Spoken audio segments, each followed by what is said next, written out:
உங்களைப் பற்றிய பயம். உங்களைப் பற்றிய பயமும் அச்சமும் பூமியிலுள்ள சகல மிருகங்களுக்கும் ஆகாயத்திலுள்ள சகல பறவைகளுக்கும் உண்டாயிருக்கும். ஆதியாகமம் 9:2. கர்த்தர் நோவாவின் குடும்பத்தாருக்கு கொடுத்த வாக்குத்தத்தத்தை இந்த புதிய வருடத்தில் உங்களுக்கு தருகிறார். பூமியிலே நடமாடும் எந்த மிருகத்துக்கும் நீங்கள் பயப்பட வேண்டிய அவசியமில்லை. எனக்கு நாயை பார்த்தாலே பயமாக இருக்கிறது, ஓடி வருகிற மாட்டை பார்த்தாலே முட்டி விடுமோ என்று பயமாக இருக்கிறது என்று ஒருவேளை நீங்கள் சொல்லலாம். நீங்கள் கிறிஸ்துவுக்குள் இருக்கும்போது இவற்றுக்கெல்லாம் பயப்பட வேண்டிய அவசியமே இல்லை. வேதம் சொல்கிறது, தேவன் நமக்கு பயமுள்ள ஆவியை கொடாமல் பலமும் அன்பும் தெளிந்த புத்தியுள்ள ஆவியை கொடுத்திருக்கிறார். 2 தீமோத்தேயு 1:7. தாவீது சிங்கத்தையும் கரடியையும் கோலியாத்தையும் பெலிஸ்தரையும் தைரியமாக எதிர்த்து நிற்கின்ற ரகசியம் என்ன?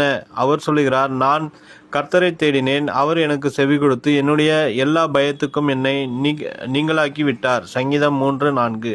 நீதிமான்களோ சிங்கத்தை போல தைரியமாய் இருக்கிறார்கள். நீதிமொழிகள் 28:1.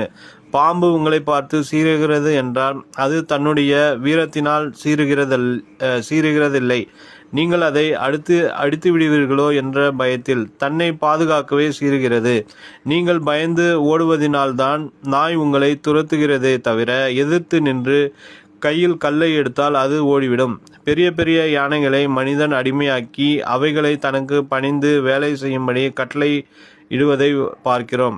பெரிய பெரிய மரங்களையும் உத்திரங்களையும் சுமந்து சென்று மனிதனுக்கு கீழ்ப்படிந்து அவை வேலை செய்கின்றன. பெரிய எருதுகள் மனிதனுக்கு வண்டி இழுப்பதையும் ஏர் உழுவதையும் கூட பார்த்து இருக்கிறோம்.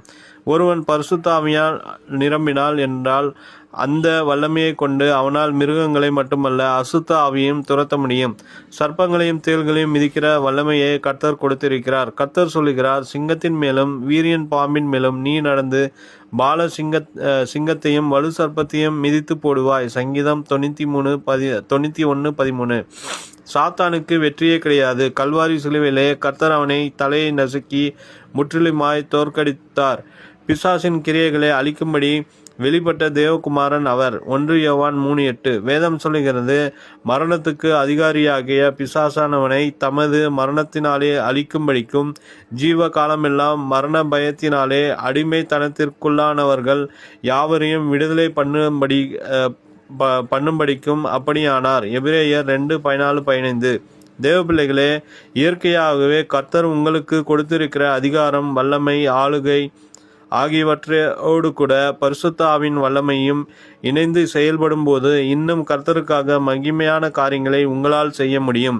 நினைவிற்கு, விசுவாசிக்கிறவர்களால் நடக்கும் அடையாள